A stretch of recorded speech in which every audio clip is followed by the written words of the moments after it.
The Radio Memories Network is brought to you in part by Liberated Syndication, podcast publishing made easy, libsyn.com. That's libsyn.com. Welcome to the Old Time Radio Network Detective Stories, continuing America's love affair with private eyes. We now go back to the early days of radio and our imaginations with our feature presentation.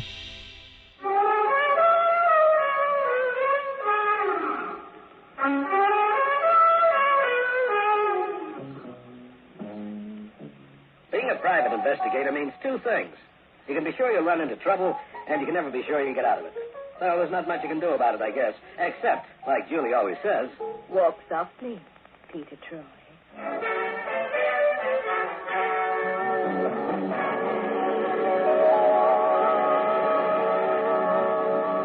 And now, Peter Troy investigates the Wistful Witch.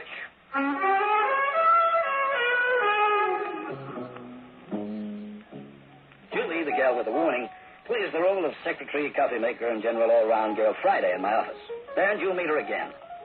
But right now, I want to introduce you to a very gifted woman. And just to keep the record straight, a very beautiful one, too. Tall and slim, with golden hair, the color of the sun shining on Lake Superior. The Canadian half, of course. Yes, Gilda's a dream. And when she dances, Margot Fontaine, Moira Shearer, and Anna Pavlova become mere shadows. Okay, I'm no highbrow.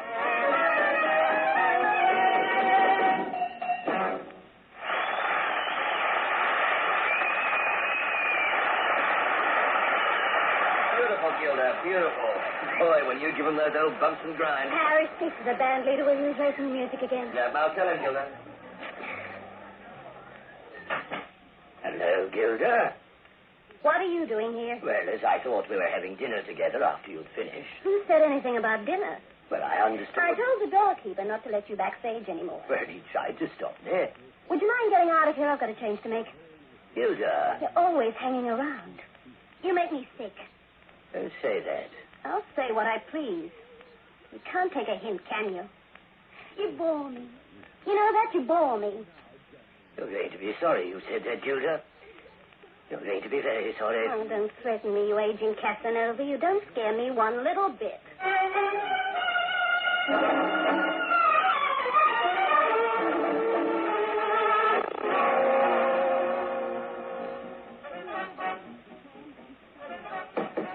Go on, Gilda, you're on. That's your cue music. Gilda, what's the matter? Gilda, for Pete's sake. Gilda? Hey, Jerry, get him to put the substitute act on. Gilda's vanished. She's just plain vanished.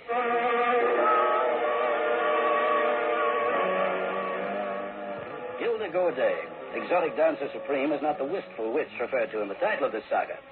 The letter showed up in my office the next day. Her name was Linda Gifford.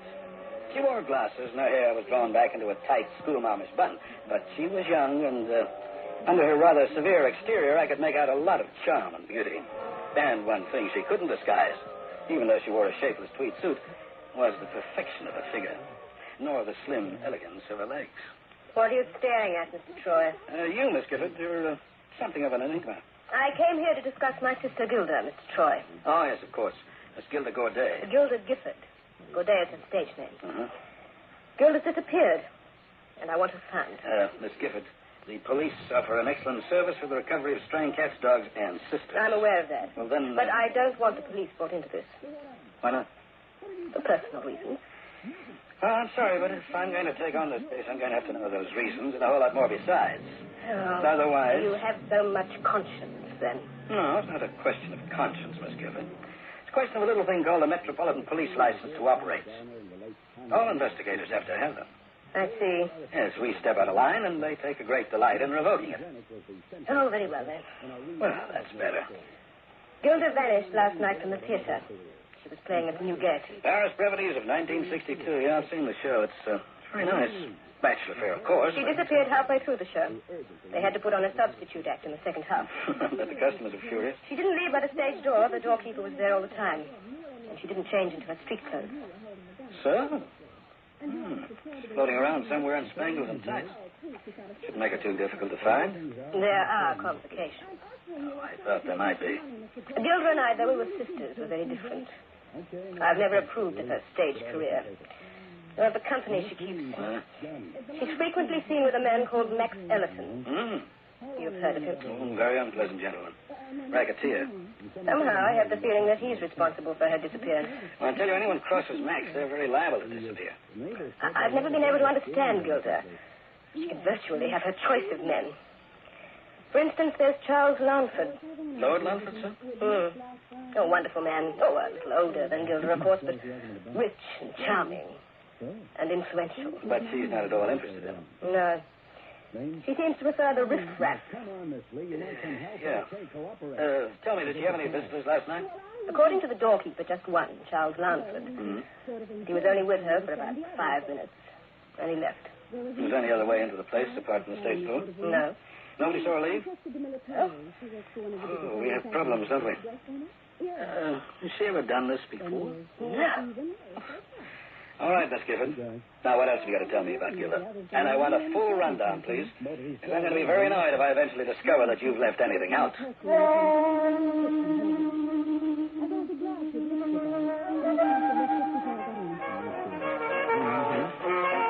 Yes. Well, she's left me in the very devil of a pickle, Mr. Troy. Running out in the middle of the show like that. There's been no sight nor sound of her since? Nothing. And she has a contract here. Policeman appointed? Well, no. Why not? Well, she's only been missing for 24 hours. Look, a valuable star disappears. You don't even tell the cop on the beat about it? We had instructions not to. Who from? Miss Gifford. Oh, I see. Well, she's her sister. Can I have a look at Gilda's dressing room? Certainly. Right behind you. Hasn't been touched? Not to the best of my knowledge. Oh. Hello there. Who are you? I could ask you the same question. Troy. Peter Troy. One of Gilda's boyfriends? No such luck. Private investigator. Oh. I didn't get your name. Patsy Colligan. Third from the left and second row of the course. Oh, yes, indeed. A lady with a lovely niece. Nice to be a nurse. Are you using this dressing room, Patsy? No. You looking for something?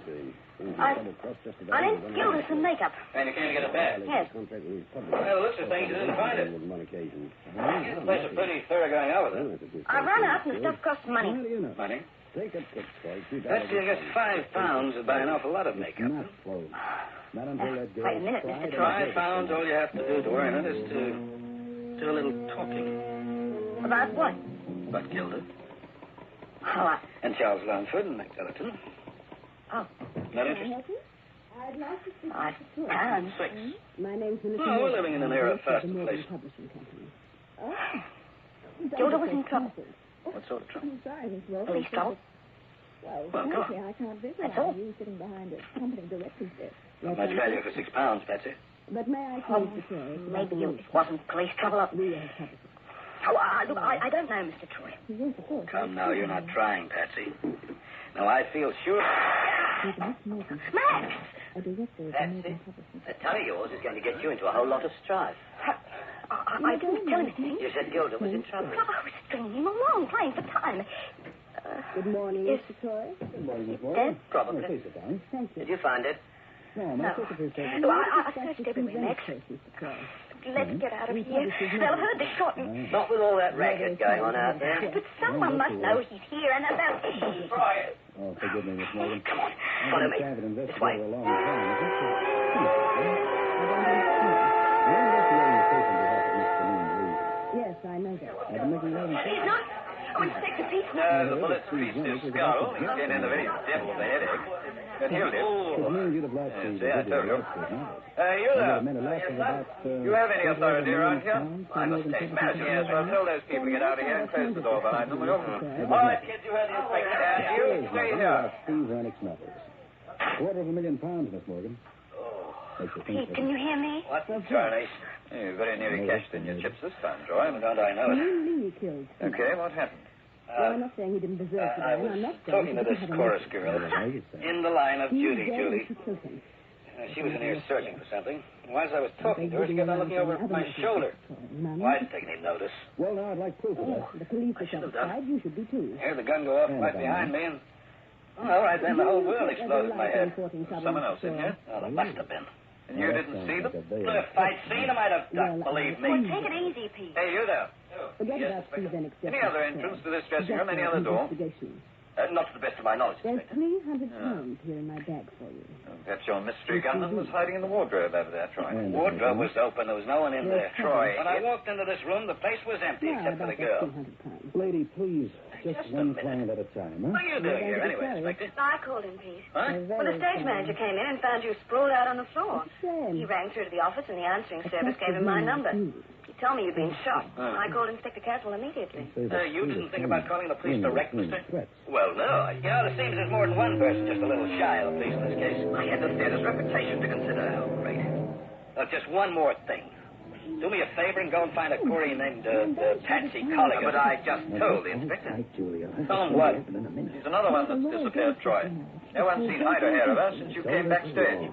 I have to Like Gilda Gorday, she's vanished. Two missing showgirls, a bullet that came within a millimeter of putting my lights out, and a wistful-looking woman who wore tweeds and sensible shoes. These are the main ingredients of this crazy case to date. Plus, of course, the puzzle of how that gunman got into the dressing room in the first place. Julie and Inspector Caswell had arrived on the scene just about the time I was coming to. I remind you that Inspector gave me that old-fashioned look when I told him there was only Patsy Colligan in the dressing room when I entered. But he decided to kill her. He left the dressing room, went with the stage manager to the telephone to call some specialists from Scotland Yard to search the place. Looking for another suspect. Pete, maybe the bullet came through the window. The gun was fired in this room, and from right behind me. But how could Look, that help me be? get to the feet, Julie. I want to give this place a quick once-over before Caswell gets back with his boys. Well, I think you should go home and rest. Later. I don't like puzzles, honey bun, and this is a Lulu. Well, the police will Now, find the him. gunman had to get into the room from somewhere behind me. I was standing about here. Patsy was right in front of me. Now, let's have a look around. Wasn't Melissa Now, the either. wardrobe. Empty. Door was open. Exactly how many women are there mixed up in this case? Basket over there in the corner. Well, Rennick must Big have enough for a man to hide in, wouldn't you say? collect stairs. Pete, maybe he was hiding in there, but no one saw him or the girl leave the dressing room. Right. Hey, wait a minute. Now, that's interesting. Girl, Oh, what's it? Now, look, clearing down there. Green spangle. Yeah. Patsy Colligan was wearing a costume covered in green spangles. Listen, Pete, if she got in there with the gunman, it'd be a bit of a tight squeeze, wouldn't it? Maybe. There's something cockeyed here. Now, just supposing this basket had a false bottom, honey bun. Here we are. See what I mean? Yeah, I think it's time. We Trapdoor. And Of course, it's the only answer. I was a dope not to think about it before. It's a variety theater. front door, come on. Well, you know, disappearing acts and all that. Well, this way, the front door's Oh, over Pete, you're here. not going down there. Well, I'm just going to have a look-see. Oh, well, I'm coming too. Now, wait a minute. Oh, all right. Take Use it the carefully. field out here. Please stay close. Very little light down here. Don't worry about that. Those figures, these passages are the This emergency definitely fire wasn't exits designed from to be the a stage. failure. The old Maybe days that you had told to him have who he like was a there, maybe he fire didn't. regulations. Either way, it didn't make much difference. Steve Rennick's apartment had to be destroyed. And brother, a petrol fire had good way of destroying anything, including yours truly, plus private secretary. In just 2 minutes, the whole place was a raging There's a switch inferno. over on that The wall flames side. cut off all the streets of the window and fire escape. On top of that, Inspector Mellenby's boys had put a police seal on the front door. What the? And life was just a little more than tedious just There we then. are, honey bun. And I was in no mood for any jokes about barbecued private eyes. Who is it? Third from the left, second row of the chorus. Well, where? The idiot must Patsy be asleep. Colligan. Okay, please stand back. They issued me a permit for this thing. That's it's time I use it. Hey, what's going on? They always have fires around here. You okay, Jimmy? A fire, and I didn't start The it. way Inspector Caswell carried on, you'd think we were responsible for the poor girl's death. Get into some sort of trouble. He always did have a nasty Knew it or suspicious mind. organized it, Miss Morgan? Well, we haven't now, on that door. Look, I can explain, but nobody's going to believe me. However, I would like to know how Miss Morgan got into the act. I want to have a chat to the She got stage onto the scene manager. very quickly, didn't she? Yeah. Too quickly. For the time being, we'll all concentrate on trying to put out this fire until the investigator arrives. After that, you've got some questions to answer, boys.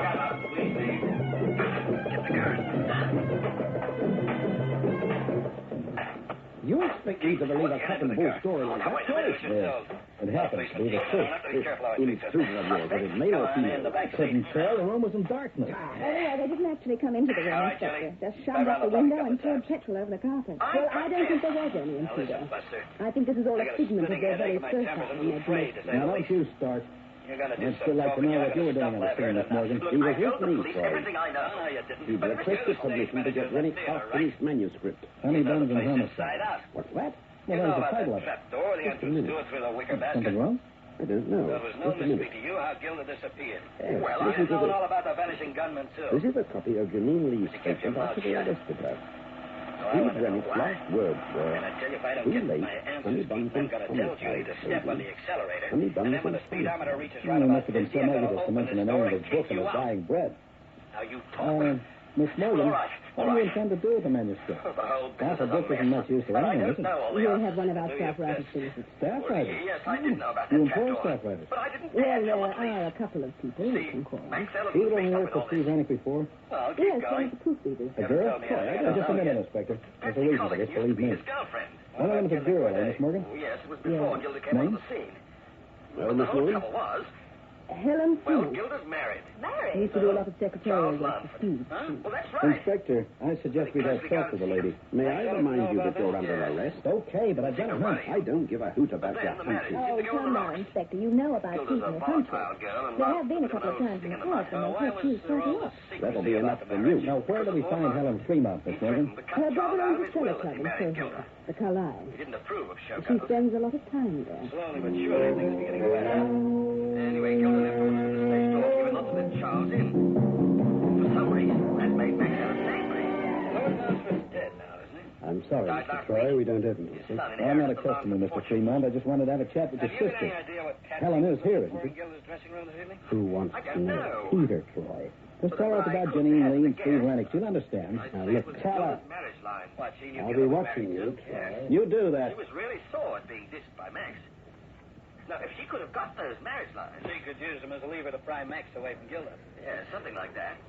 You Now, want where to does see Max me, Ellison Mr. hang Troy? out? Yeah, if you're Helen Oh, now, Fremont. listen, I'm on a gas pedal, Julie. You know what I like about this case? Where does he hang It's out? oozing with Look, if I was to pulchritude. tell you that, Max would kill You know what me. pulchritude means? It means feminine glamour. All right, I'll tell you. And, of course, you know what the word means. After all, you're a writer, aren't you? The address? Hardly. Oh, but I heard this one. What do you want? 23 Ebor Street. I found it's an elusive slow thing. down, Julie. Much more Stop elusive anywhere than around that here. perfume you're wearing. What are you driving at, Mr. Troy? Didn't anyone ever tell you about that perfume, Helen? It doesn't become you at all. It's too, thick and heavy. And it's like a trademark. What do you mean? Okay. Rennick's apartment reeked of it the night he was killed. The manuscript of his half-finished novel reeks of it, too. What are you talking about? Honey buns and homicide. And I don't mean the title of his book either. 23 Ebor Helen? Street, short. Trouble? I think there's going to be. You'd better tell that fella to keep away from me. I don't like a space. I'm liable to want to change the shape of it. Why, if you see what I mean. You want to get away with it? No, Harry, we don't want any trouble. Yeah, but What do you want with me, Troy? Confession. This isn't a joke, Miss Fremont. You killed Steve Rennick. Did I? If your mind didn't Tell me ride about out it. that way, First, I'll tell you this. Poor liar. Steve Rennick was no writer. I know you In his would. whole life, he only wrote You'll one only book, do it the this first one. once. That caught the public's eye, and it was a bestseller. But he Honestly, couldn't maintain the standard. I'm not afraid to pull this You know, his trigger. name was made, but he just didn't have the talent to write another novel. Then who wrote the others? You did. You were his ghostwriter. Oh, don't deny it.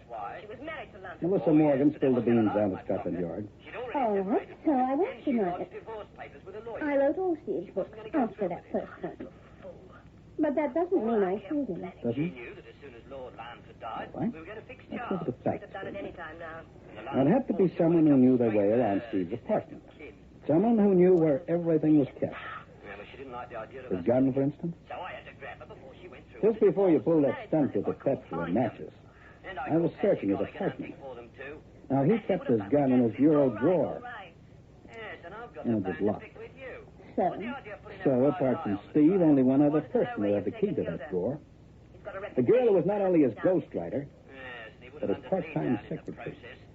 I You. ought to try about that. that's not evidence. Now, coming back to that fire. Like Linda, I've got no Now, the person who broke in through that window didn't even use a torch, and the room was pitch black. You dropped that cute little automatic, Linda. Therefore, the intruder knew her way around. Knew where every stick of furniture was. That's right. I found nobody at home, Max. I let myself in. You're the one that fits. I've got one of the most comprehensive... And then we come to the reason behind the fire. Oh, yes, the fire. Tell me about that, Mr. Troy. That manuscript beside Rennick's typewriter was written on another machine. Tell me. Now, that's logical, isn't it? Of course. As I wrote the books, it's obvious that the manuscript would be written on my own machine. Right. Page 149 was on the roller of his machine. He always kept the last page in his typewriter so that any visitor would assume he was working on it. Oh, that's so. But then again, on the sideboard next to the front door, we found the remains of some more of the manuscript. Yes, ma'am, pages 150 to 163. So, You dropped those pages into him the day before yesterday. Just a few seconds before you pulled the trigger and killed him. you're crazy. He couldn't do the usual routine of slipping the last page into his machine because he was dead. You can prove all this. Oh, I don't have to. Now, the police are going to look after that part of it. But I haven't finished yet, either. We still have to find a motive. Then can you? Well, I can try. How does this fit? There was something else in that apartment which had to be destroyed. The original manuscript of Steve Rennick's very first novel. The one he wrote himself. And why did that have to be destroyed? Because he wrote a dedication on the front page, didn't he? It read, "For Helen, my devoted wife." And that's you, isn't it? No. You're making a mistake. That's why you tolerated him stealing all your glory. You had to do it. His publishers wanted it that way, didn't they? And they still want it that way. Because by now, Steve Rennick's name sells his novels just as much as their plot lines. But you'd had enough of them, hadn't you? You don't know what it was like. No one could know. Janine Lee? That was the one he was falling in love with. The others didn't count. They were nothing. But Janine Lee. Yes, I killed Steve. And I'd do it again. Okay, Troy. So now you've got the story. I sure have, Buster. But you're not going to live to repeat any of what you just found out. Troy, don't be a fool. Put away that Out of the way, Helen. Steve got everything he deserved. And now this nosy Drop private... that gun, Fremont. Why, you... Please, drop that gun.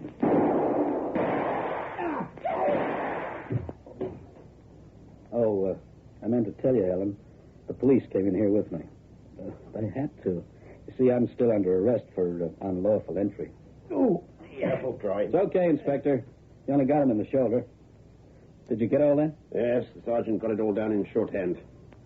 All right, you'll have to come with us, Mrs. Rennick. You too, Fremont. Mrs. Rennick. No one's called me that in a long time.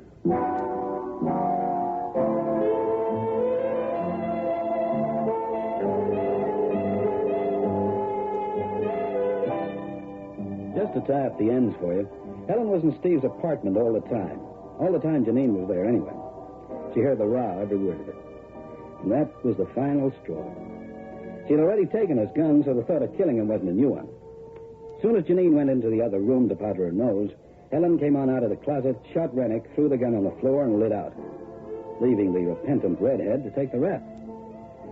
As for the fire, well, it was the only way she could get rid of that evidence without attracting suspicion to herself. And as for Melissa Morgan, well, she wanted the secret kept. Her company had too much at stake.